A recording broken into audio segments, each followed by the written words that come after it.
नमस्कार दोस्तों।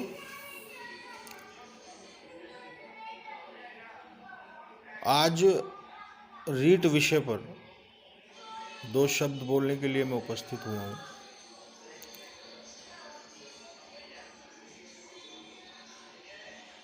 आज सुबह से पदों के वर्गीकरण को लेकर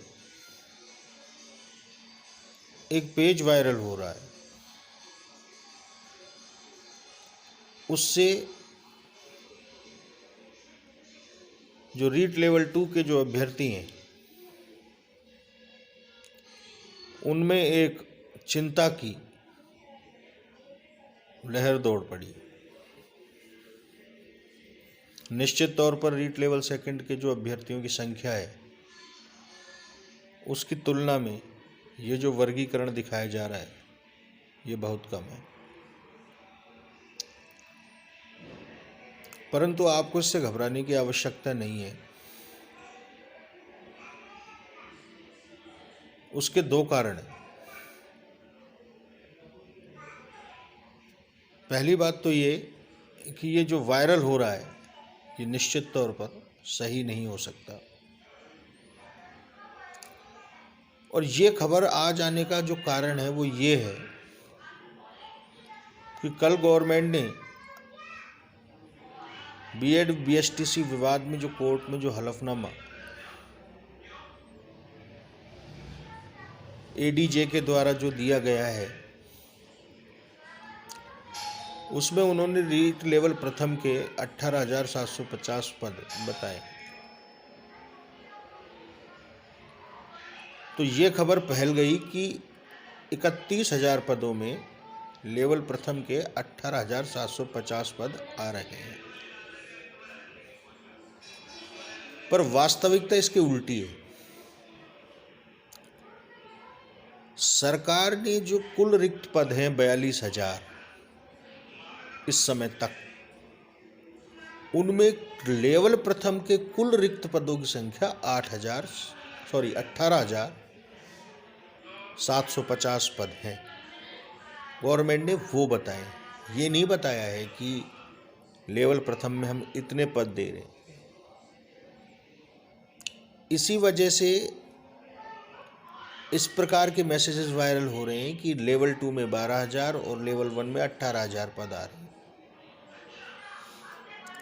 तो पहली बात तो आप इसके लिए निश्चिंत हो जाइए कि कल जो हलफनामे में 18,750 पद बताए गए हैं वो कुल पदों में रिक्त पदों की संख्या है, न कि उन पदों की कि जो वो 31,000 पदों में दे रहे हैं। एक और बात है कि गवर्नमेंट निश्चित तौर पर लेवल प्रथम यानी बीएसटीसी वालों के पक्ष में है, ये दिखाई दे रहा है। एडीजे ने जो कल हलफनामा दिया है उस हलफनामे के हिसाब से तो यही लगता है कि गवर्नमेंट पूरा विचार बना चुकी है बीएड को L1 में नहीं शामिल करने का। तो इस आधार पर तो लेवल सेकंड वालों के साथ गवर्नमेंट इतना बुरा तो नहीं कर सकती कि उनको L1 में से भी बाहर कर दे और उनके पदों की संख्या भी कम कर दे। ये संभव नहीं है, प्रैक्टिकली संभव नहीं है। हाँ, ये हो सकता है कि दोनों के पद बराबर रख दे, और ये भी संभावना भी है कि पद गवर्नमेंट बढ़ा सकती है, ये आप मानिए।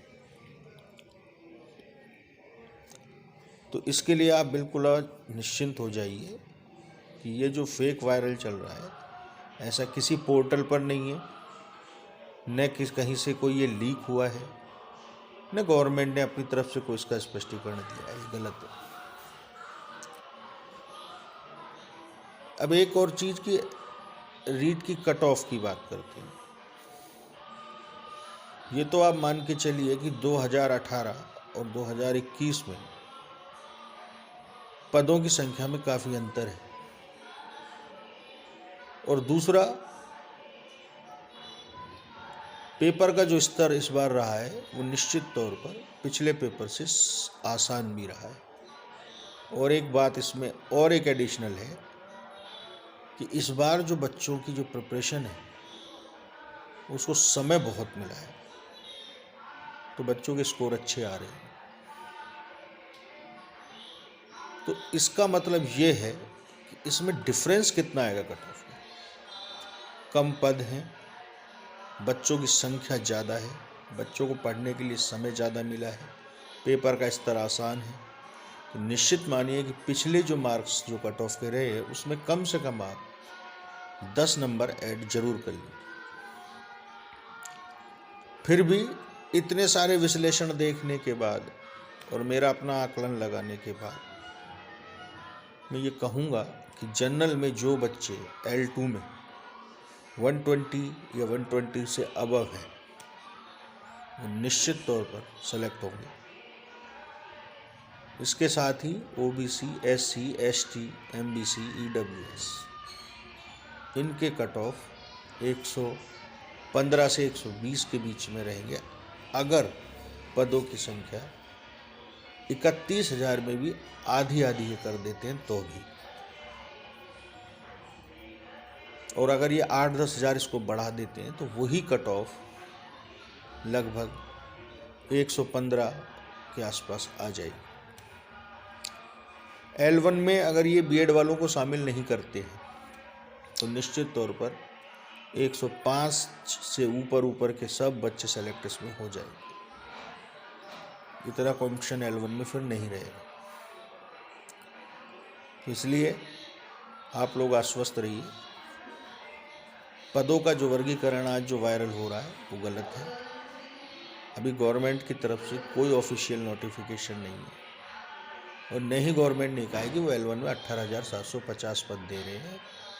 उनका सिर्फ इतना सा कहना है उसमें कि उनके कुल रिक्त पदों में L1 में इतने पद रिक्त हैं, तो इस भी टेंशन को दूर कर दीजिए।